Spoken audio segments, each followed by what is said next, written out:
Roll for Crit is made possible thanks to the support of viewers like you and our patrons on our Patreon page. You can become a patron for just $1 a month at patreon.com/rollforcrit.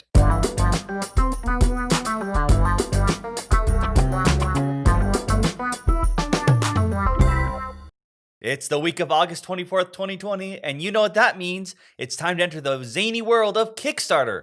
Let's see what Pickstarters we're able to find for this week.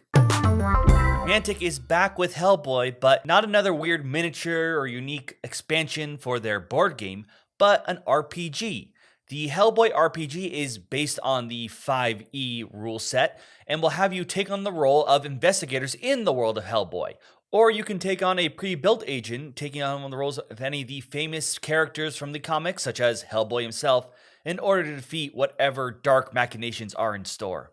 Of course, they have designs for you to do either one-shot campaigns that are a bit smaller and you can just solve the mystery, or maybe a much longer campaign dealing with a much darker and evil intent.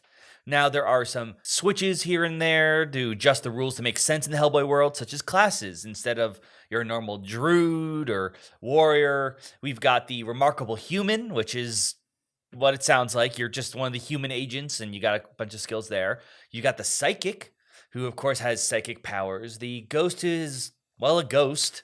Then the cursed, who's something a bit more like Hellboy, part demon. And then the fae, which to me pretty much sounds like a warlock who made a fae pact. Now, these are all basic classes, and I know there are some stretch goal stuff, but they seem mostly digital in terms of mostly some pre-agents and maybe some creature creation stuff or an NPC. But overall, I think this is a fun universe. It's the kind of stuff I enjoy. In fact, the RPG we recently played, Basin, you can watch a review on that. It's unrelated besides it dealing with sort of the supernatural. I like that kind of concept, X-Files, Fringe, and Hellboy is no exception to that, in particular because I happen to enjoy the Red Devil himself. He's a good guy. The Red Devil. Yeah, it's a cool theme. It's a fun theme, and we know that Mantic has a grasp on that world, and they understand the ins and outs of it. And I like that it's based in 5e, which is very familiar and makes it a lot easier for most people to get involved in it. But they have their own little new additions to it, their own tweaks to the rule set. So it's not just a Hellboy themed campaign in a 5e setting. It sounds like it's doing its own thing. It'll feel like it stands apart from that. I really appreciate also they have both the character creation and the pre-generated heroes. Personally, I would like to make my own character and be in the world because I think there's a lot of fun stuff you can do. But, some players are probably just going to play as Abe or Liz or Hellboy himself. And I don't think it's bad that you want to do that. To the fact that you have the option zone makes it so everyone wins. I would like to see the Ron Perlman and the rest of the Hellboy cast from the movies act out their characters in a session of the Hellboy RPG. What if we get the people from the other Hellboy movie? Of the newer one. They can do that too. Yeah, maybe they could redeem themselves. I don't know. Well, if you're looking to get this, like I said, you can get a digital version for the RPG, which actually a lot of stretch goals are mostly for that. But you get that for the physical too, starting at $14. You want that physical, it starts at $40. But of course, they got more stuff, including a screen, dice, and a bag, which I actually think looks pretty nice. So let me know if you're going to join up with Hellboy and take on some demons. Deck of Wonders from Furia Games is a solo or co-op legacy expandable card game, and those are a lot of qualifiers, so explain exactly what that means, or at least try to. This is essentially a card battling game, a dueling game, wherein you're playing spells and summoning minions in order to fight an enemy, but in this case, the enemy is not another player. It's a villain who is pre-selected at the beginning of the game, and their cards and your cards come from the same deck, but those cards have two different sides. So depending on who is drawing it, you look at an entirely different part of that card. Maybe one side is a nice creature, the other side is a corrupted version of that creature, for example. And after you've selected your villain, you will also get the chance to build your deck in reaction to the kinds of cards you think you may need for that. And as time goes on, there are planned expansions in the works, so you'll be able to work through and add new cards to the mix. And there is a legacy aspect in this game in that as you continue, you sort of unlock new villains you can fight against and new cards, but they said it is fully resettable. You don't have to rip anything up or apply stickers or anything like that.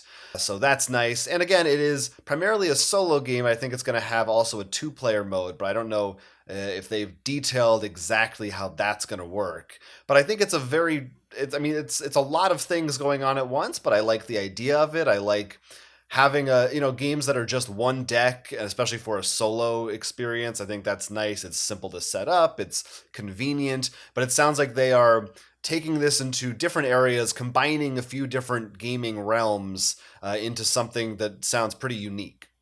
I mean, for a legacy game, we have had our own ups and downs with them, and I love this idea of they'll have the 2-player rules, but I almost think if you're looking for a solo experience, this is where you should be looking at this Kickstarter, because the idea of being able to have a solo legacy-like game, but it fits in the palm of your hand is pretty nice. You'll actually be able to get through a bit more stuff and not have to worry about making sure everyone can get to the table, and if they can literally get to the table or not, and trying to set up a camera. You can just, when you have the time to play it, you can.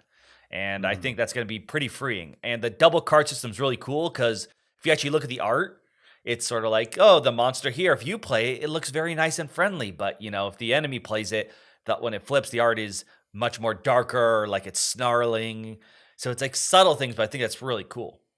Yeah, a lot of interesting ideas going on with this one. It's called the Deck of Wonders, and if you'd like to step up to it and take a chance, see if you can defeat those villains, you can get the full physical core set for $45 right now, and we'll see in the future how those expansions go if they produce them. Our next game comes from IDW Games, and it's Galaxy Hunter, a game in which you'll take on mercenaries piloting giant mechs in order to defeat mutants and gain points. Obviously, a game that has my name written all over it. So the story behind this game is that the collection of planets got together to help increase technology, and of course a bunch of corporations took advantage of that, got very rich, and then accidentally made some biological mutant creatures that are running amok, so they're now paying mercenaries to kill them and get their DNA and bring them back. You will play as these mercenaries, and the way the game will work is at the beginning you will draft a robot and a pilot. Now, once you get the 2 pieces, you put them together. The pilot has 4 different abilities, but depending on which robot you choose, you'll only have 2 of them activated. And of course, the robots have their own stats, and you'll be going around to different planets, either placing your mech or you have these other smaller workers to buy upgrades to be able to fight these mutant creatures. The upgrades can be either for your pilot or your mech, and they're little hexagons you actually click around the board. And then when you fight the mutants, you'll actually be using you'll have to first take damage from the mutant, but then you actually will use either ammo or energy, and of course a weapon, and try to deal enough damage to kill them, get rewards, which will increase a progress tracker, which if you increase that tracker, will also allow you to unlock other planet abilities. That said, those planets can get invaded by other mutants, meaning they'll lock the worker spaces. So this is very interesting balance of upgrading your mech and not just killing things because you want rewards, but you may want to kill something so you can have that space on that planet. And of course, at the end of the game, after 9 rounds, you'll see who has the most points. Certain upgrades are different colors and types, and your pilot will actually earn you different rewards if you're able to, say, get 2 weapons up here and an ammo 1 down there or something like that. So it's this really interesting worker placement, but also tile collecting system with a very fun theme. I love the combining of both the mech and the pilot. It's not like pilot A is always in mech A. You can decide which ones you want and have a lot of fun, weird combinations that way. And the worker placement aspect with a little bit of an interesting twist of how they can lock up spaces, and by killing monsters also progresses what the planets have to offer, I think is also another interesting take. Yeah, the different, being able to combine the pilots with the different mechs, I think, is also what's one of the more interesting aspects of this to me. It sounds like there's a lot of different combinations, and you can try out different strategies and everything every time you play. And the theme is fun. I like mutants. I like giant robots, and I like that it takes influence, obviously, from other things that have come before it in different medias, but it's not based on any one particular property. It feels like it's a more original take on those ideas. I wasn't sure about that, to be honest, because I know IDW does a lot of big copyright. I know the Metal Gear one. Maybe there is a Galaxy Hunter comic out there that I don't know about. But I don't know about it. I don't think they said anything like that in the video, and I feel like they would have usually said. and stuff like that. Now, the base box, by the way, comes with 4 pilots and 4 mechs. A 5th one if you count the Kickstarter exclusive, but that whether you back this or not, let's ignore that. Plus, there's an expansion when it comes to the new pilot and mech, and plus a new combat board. So there's a 3rd board you click together, which of course adds new combinations and weird abilities. So a lot of fun mixing around. I think if you're into the mech genre, you're really going to want to take a look at this one. If you're just looking for the core right now, you're going to have to pay $79. This does come with a lot of pieces and, of course, big, beautiful minis for each robot. But you take a look and see whether that's enough or you need to get all the other robots too. Button Shy has had several successful Kickstarter campaigns in the past for their line of wallet games, and now they're coming out with something to help you hold all of them. It's the Button Shy Game Haul Bag, and it holds up to 18 of those little wallet-sized games. There are, I think they said, around 60 of those at the moment, so it's not going to hold your complete collection, but it will certainly give you something to carry around to a game night or something like that. It's a small bag. It's like the dimensions are around 6 by 6 by 4. It has a removable strap, so you can carry it over your shoulder, or you could just place it on your shelf if you are, probably most people don't have all 60 of the games, so I said there's a good chance this might hold your entire collection. And not to leave you in the cold if you're looking for something new and fun to play, this also has a brand new game that's associated with the campaign called Interceptor that I think is fascinating because it was part of a contest they held to design a game that not only is it a wallet-sized game, every card in the game is identical. There are 18 cards and they're all the same. And the way that this one works is there's 2 different sides of the game. There's like a money side and a document side. And you have to work with your team beforehand you try to develop signals or some kind of a code to let them know which side you're going to play. And then you're trying to match your partners and also worry about which sides your opponents are going to play. Sounds like a really cool concept. Very, very innovative. I've enjoyed all the Button Shy wallet games I've played before. There's plenty that I haven't had the chance to try yet, and I'm sure, as usual, they usually you can get those as add-ons as well during these campaigns. So if you've got a bunch of them, or maybe if you just want to get your collection started, this could be a good one to look at. I was going to say, I hope they'd offer more than... I mean, it's great that they have a new one, but I'd hope they offer more because this would be the time to be like, oh, this holds 11. I'm going to choose 11 games. That's right. That just seems to be a perfect fit. It's indeed perfect fit in more ways than one. This is $25 just for that bag and $10 if you want to add on the new game or just get that by itself.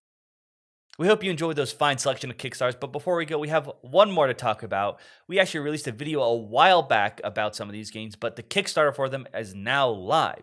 This is from Dr. Finn, and it's for 4 different games. We got to preview 2 of them, and you can watch our video on that. We'll have a link down below, of course.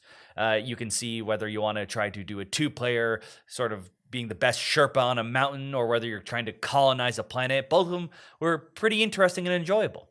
Yeah, and then, of course, we didn't get the chance to try. There's a couple other ones, including the new roll and write version of Biblios, which I'm very curious to see how that one works out, as well as there's a butterfly garden themed game. So yeah, definitely go take a look at that. 4 games for the price of what I'm guessing is 4 games, but still it's exciting to have all those in one collection. Take a look. Yes. Thank you so much for watching this. Don't forget to share with your friends, and if we missed any Kickstarter, let us know in those comments down below. Until then, I'm Will. I'm Jonathan. And this has been Kickstarter Pickstarter. Never miss out by liking and subscribing, and you can also check out more on our Patreon. We do weekly podcasts on Patreon. Don't you want to sign up and hear more of our voices?